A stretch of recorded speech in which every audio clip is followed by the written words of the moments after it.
student, this is Preeti Gupta from AMP International School, Nayagaon, Kota. Today we are going to start Civics Chapter 1, Part 1st, the Indian Constitution. Let's start Chapter 1st, the Indian Constitutions. Learning outcomes, need for law, laws की हमें need क्यों होती है, क्यों rules और regulations बनाए जाते हैं, क्या आवश्यकताएं होती हैं इनकी. Second is constitution, its need and role. जो कॉन्स्टिट्यूशन प्रोवाइड किया गया है उसकी क्या नीड है और रोल क्या क्या है. थर्ड पॉइंट इज अमेंडमेंट, जो कॉन्स्टिट्यूशन बनाया गया है उसमें कुछ सुधार किए गए, it's called amendment.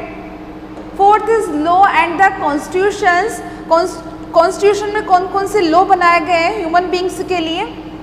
Fifth is the human rights, constitution के द्वारा या कॉन्स्टिट्यूशन ने हमें कुछ ह्यूमन राइट्स प्रोवाइड किए हैं. And last point is law and descents.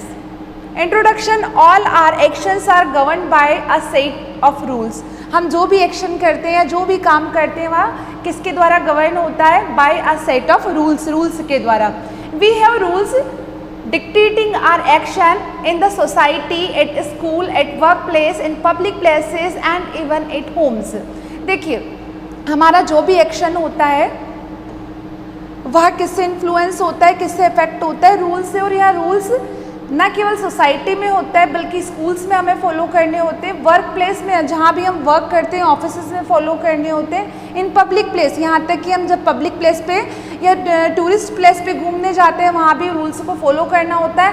And even at home, और यही नहीं बल्कि हमें अपने घर में भी जो बड़ों के द्वारा रूल्स बनाए गए उन रूल्स को फॉलो करना होता है. Rules ensure that the rich and powerful do not dominate the society and everyone is treated equally. देखिए रूल्स क्यों बनाए जाते हैं, रूल्स इसलिए बनाए जाते हैं कि कोई भी जो रिच व्यक्ति होता है वो पुअर व्यक्ति को डोमिनेट ना कर सके, बल्कि सोसाइटी में और हर जगह सभी को इक्वल राइट्स मिले, इक्वली ट्रीट किया जाए, इसलिए रूल्स बनाए गए और उन रूल्स को हम सभी को फॉलो करने चाहिए.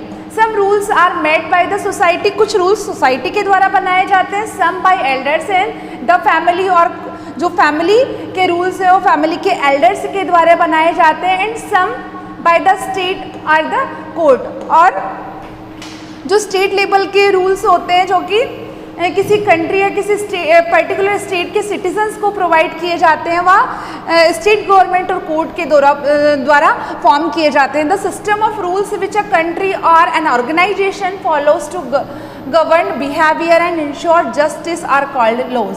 देखिए अब लॉ क्या होता है, लॉ एक सिस्टम होता है जो कि ऑर्गेनाइजेशन के द्वारा या कंट्री की गवर्नमेंट के द्वारा बनाया जाता है, जिससे कि हम अपने बिहेवियर को कंट्रोल में रख सकें और सबको इक्वली ट्रीटेड किया जा सके. Unlike other rules, laws are enforce by the court. और इसके अलावा कुछ और भी रूल्स रेगुलेशंस होते हैं जो किसके द्वारा फॉर्म किए जाते हैं, कोर्ट के द्वारा फॉर्म किए जाते हैं. This means breaking a law can result is imposition of penalties. देखिए जो रूल्स और रेगुलेशन कोर्ट के द्वारा बनाए जाते हैं, यदि हम उनको ब्रेक करते हैं, यदि हम उन रूल्स और रेगुलेशन को फॉलो नहीं करते तो उसके लिए हमें दंड दिया जाता है, पनिश किया जाता है.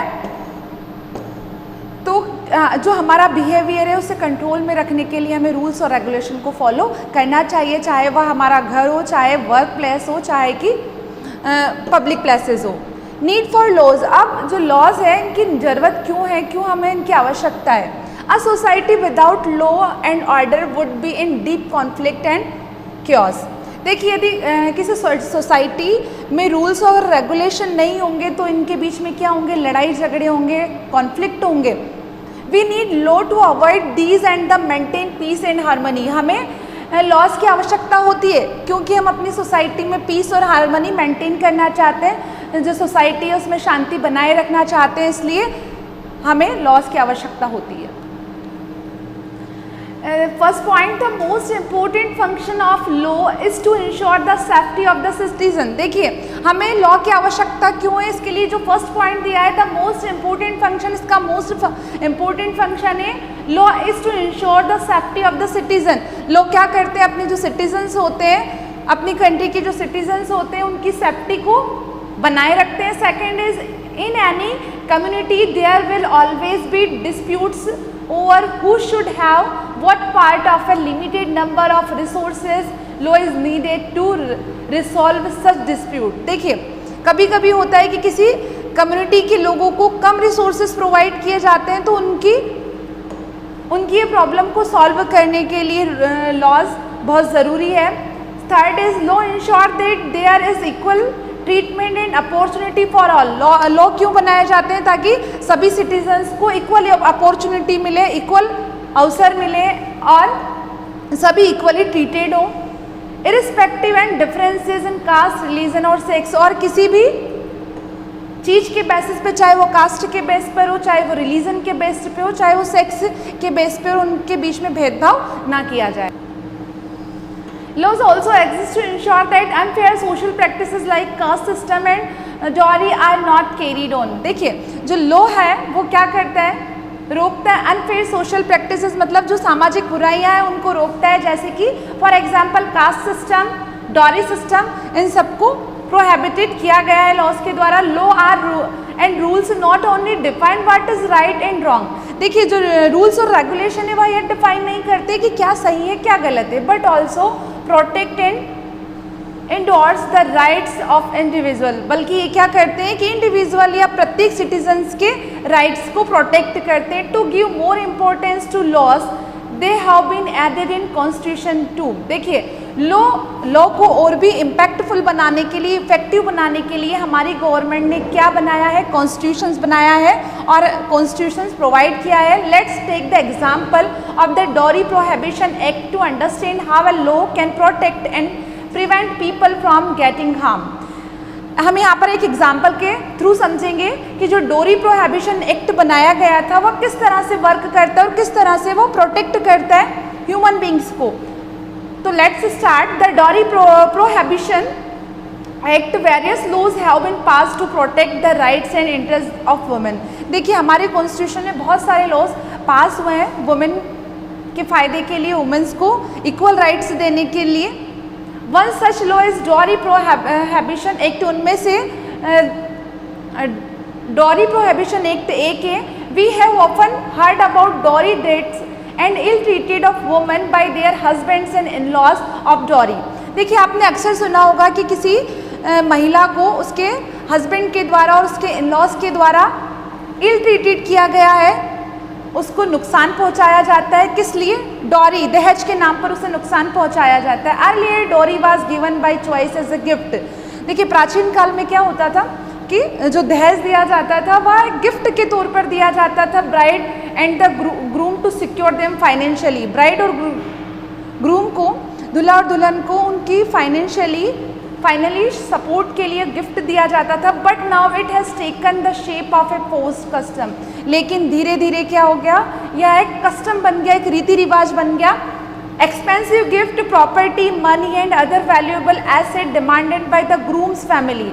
और क्या हुआ? धीरे धीरे जो ग्रूम्स की फैमिली थी या जो दुल्हे की फैमिली होती है वह डिमांड करने लगती है एक्सपेंसिव गिफ्ट की, प्रॉपर्टी की, मनी की और वैल्यूएबल एसेट की।